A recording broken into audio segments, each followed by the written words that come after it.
Hello everyone, welcome back to my YouTube channel. I am Tanu Singh Baghel and in this video we will learn the most important topic of class 10th and that is human heart. Human heart के structure देखेंगे, उसके functions देखेंगे और बहुत सारी जानकारियाँ हम देखेंगे। ह्यूमन हार्ट के जो एक लेवल डायग्राम होता है वो हमारे एग्जाम में आता है तो हमें उसको बनाना है। चलिए हम इसको समझेंगे तभी तो उस डायग्राम को बना पाएंगे। हम सबसे पहले बात करते हैं हार्ट किस काम में आता है। तो हार्ट ज़्यादातर काम में आता है किस लिए? पंपिंग के।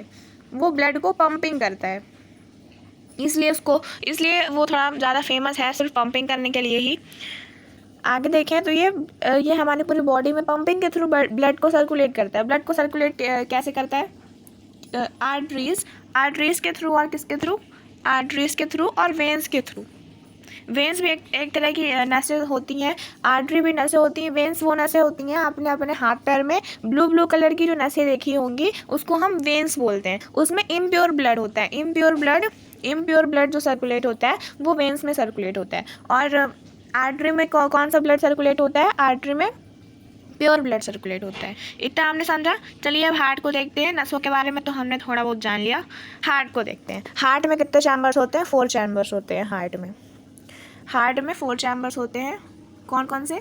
ये पहला चैम्बर दिखाई दे रहा है, इसको हम राइट एट्रियम बोलते हैं। पहले चैम्बर को राइट एट्रियम बोलते हैं, मतलब इधर साइड वाले चैम्बर में जो पहला चैम्बर है वो राइट एट्रियम है। फिर इसके नीचे वाला राइट वेंट्रिकल है। पहले अगर हम इसको 2 पार्ट्स में डिवाइड करें तो ऊपर वाला पार्ट हमारा हो जाएगा एट्रियम, ऊपर वाले पार्ट को हम बोलेंगे एट्रियम और नीचे वाले पार्ट को हम बोलेंगे वेंट्रिकल।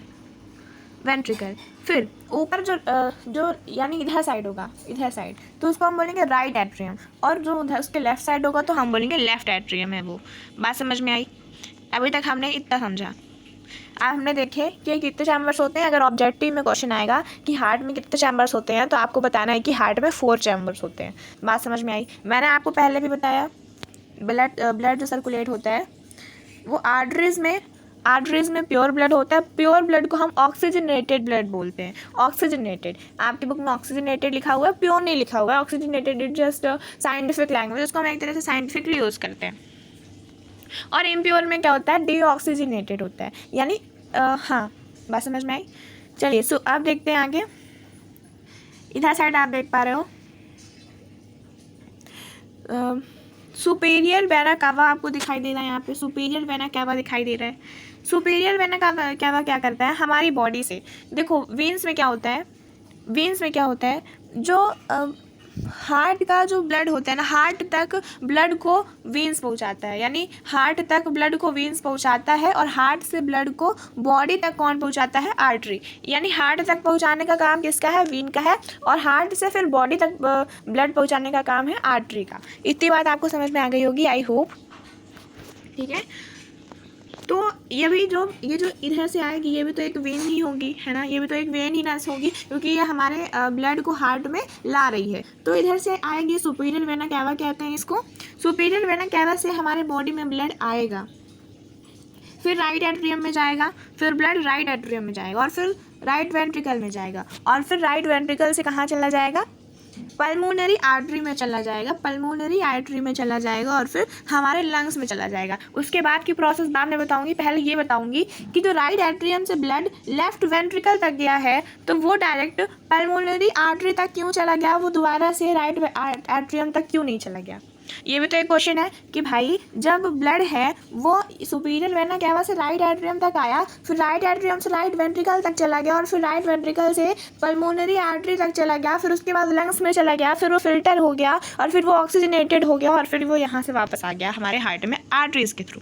तो ये भी तो एक क्वेश्चन है। तो इस क्वेश्चन का आंसर ये है, क्योंकि यहाँ पर क्या है? यहाँ पे ट्रिकस्पिड वाल्व है। उसकी वजह से ब्लड इधर साइड, तो मतलब यानी राइट एट्रियम से राइट वेंट्रिकल तक तो जा सकता है लेकिन राइट वेंट्रिकल से राइट एट्रियम तक नहीं जा सकता। ठीक है, इसीलिए ब्लड इधर साइड नहीं गया, यानी राइट एट्रियम में नहीं गया, राइट वेंट्रिकल से पल्मोनरी आर्टरी में चला गया। ठीक है, चलिए इतना देखा हमने। हाँ, तो पल्मोनरी आर्टरी के बाद वाली प्रोसेस क्या थी? ये जो ब्लड है ये लंग्स में पहुंचाता है, फिर ब्लड डीऑक्सीजनेटेड होता है तो उसको फिल्टर करता है। लंग्स में कार्बन डाइऑक्साइड छूट जाती है और फिर ऑक्सीजन हो जाती है और फिर उसके बाद से ब्लड दोबारा कहाँ आता है? वो मैं बाद में बताऊँगी। अभी हमने क्या देखा, अब भाई यहाँ पे जो ब्लड है वो कैसा है, इम्प्योर है, डीऑक्सीजनेटेड ब्लड है, डीऑक्सीजनेटेड ब्लड है। तो हमारे क्या समझ में आया, हमारे ये समझ में आया कि राइट एट्रियम और राइट वेंट्रिकल और पल्मोनरी आर्टरी में और कौन सा ब्लड है यहाँ पे, राइट एट्रियम और राइट वेंट्रिकल में कौन सा ब्लड है, डीऑक्सीजनेटेड ब्लड है। तो जब हमारे ऑब्जेक्टिव में ये क्वेश्चन आएगा कि राइट एट्रियम में कौन सा ब्लड होता है, तो हम लिखेंगे डीऑक्सीजनेटेड ब्लड होता है। लेफ्ट एट्रियम में होता है जस्ट उसका अपोजिट, यानी अगर राइट एट्रियम में डीऑक्सीजनेटेड है तो लेफ्ट एट्रियम में ऑक्सीजनेटेड ब्लड होगा। ठीक है, अब क्या होता है, फिर इधर से जब पल्मोनरी आर्टरी से ब्लड क्या करता है, लंग्स तक जाता है, फिर वहाँ पे फ़िल्टर होता है, पहले डीऑक्सीजनेटेड रहता है, फिर वहाँ पे फ़िल्टर होता है, और फिर वहाँ से फ़िल्टर होने के बाद में ऑक्सीजनेटेड होकर के दोबारा से हार्ट में आ जाता है, वेंस के थ्रू। देखो आर्टरी के थ्रू दूसरे ऑर्गन्स तक गया, फिर जब उसको आना हुआ तो फिर से वो वेंस का ही सहारा लिया, फिर वो पल्मोनरी वेन से आएगा, पल्मोनरी वेन से ब्लड वापस आएगा हमारे हार्ट में, और फिर क्या करेगा पल्मोनरी आर्टरी से वो फिर ब्लड जाएगा लेफ्ट एट्रियम में, और फिर जाएगा वहाँ से लेफ्ट वेंट्रिकल में। अब यहाँ पे क्वेश्चन क्या आता है, अब यहाँ पे क्वेश्चन आता है, ये दोबारा से लेफ्ट वेंट्रिकल से लेफ्ट एट्रियम तक क्यों नहीं गया। तो जैसे मैंने आपको यहाँ पे बताया था, जैसा कि क्योंकि यहाँ पे क्या लगा हुआ था, यहाँ पे ट्रिकस्पिड वेल्व लगा हुआ था, ट्रिकस्पिड बोलते हैं, ट्रिकस्पिड वेल्व लगा हुआ था, इसलिए ये दोबारा से राइट एट्रियम में नहीं गया। वही इसमें भी बात लिखी हुई है, इधर साइड जो वाल्व होता है उसको हम ट्रिकस्पिड वाल्व बोलते हैं, और लेकिन इधर साइड जो वाल्व होता है ना, इसको हम मिट्रल वाल्व बोलते हैं। तो यहाँ पे मिट्रल वाल्व लगा हुआ है, इसीलिए लेफ्ट वेंट्रिकल से लेफ्ट एट्रियम तक ब्लड नहीं गया, लेफ्ट एट्रियम से डायरेक्ट कहाँ चला जाएगा, एओर्टा में, और फिर एओर्टा में जाने के बाद दोबारा से लेफ्ट वेंट्रिकल में क्यों नहीं आया, क्योंकि यहाँ पे क्या लगा हुआ है, यहाँ पे क्या है, ये भी कोई वाल्व भी है, क्योंकि यहाँ से दोबारा इधर चला गया लेकिन इधर साइड नहीं आया। तो क्या बोलेंगे इस वाल्व को हम क्या बोलेंगे, एओर्टिक वॉल्व बोलेंगे। क्या बोलेंगे, एओर्टिक वॉल्व। यहाँ पे लिखी नहीं हुई है कुछ चीज़ें, एओर्टिक वॉल्व, ठीक है, एओर्टिक वॉल्व बोलेंगे इसको।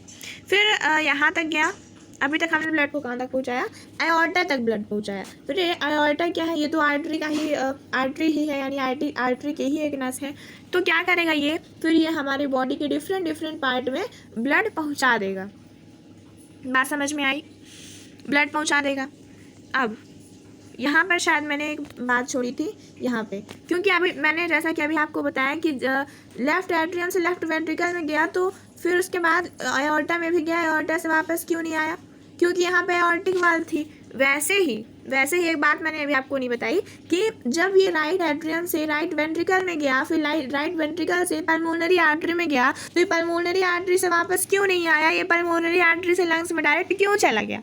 तो इसका आंसर है, क्योंकि यहाँ पे क्या है, यहाँ पे पल्मोनरी वाल्व है। अगर क्वेश्चन आएगा कि पल्मोनरी वाल्व किसके बीच में होती है, तो आप लिखोगे पल्मोनरी आर्टरी और राइट वेंट्रिकल के बीच में, राइट वेंट्रिकल और पल्मोनरी आर्टरी के बीच में होती है पल्मोनरी वाल्व। बात समझ में आई। तो ये थी हमारी वीडियो हार्ट के स्ट्रक्चर और उसके फंक्शंस के बारे में। अगर आपको मेरी ये वीडियो पसंद आई हो तो आप मेरे वीडियो अपने फ्रेंड्स को भी शेयर कीजिए और सब्सक्राइब भी कीजिए। और अगर आपको कोई भी इस टॉपिक से रिलेटेड प्रॉब्लम हो तो आप मेरे को कमेंट बॉक्स में बताइए। Thank you so much for watching my video till the end.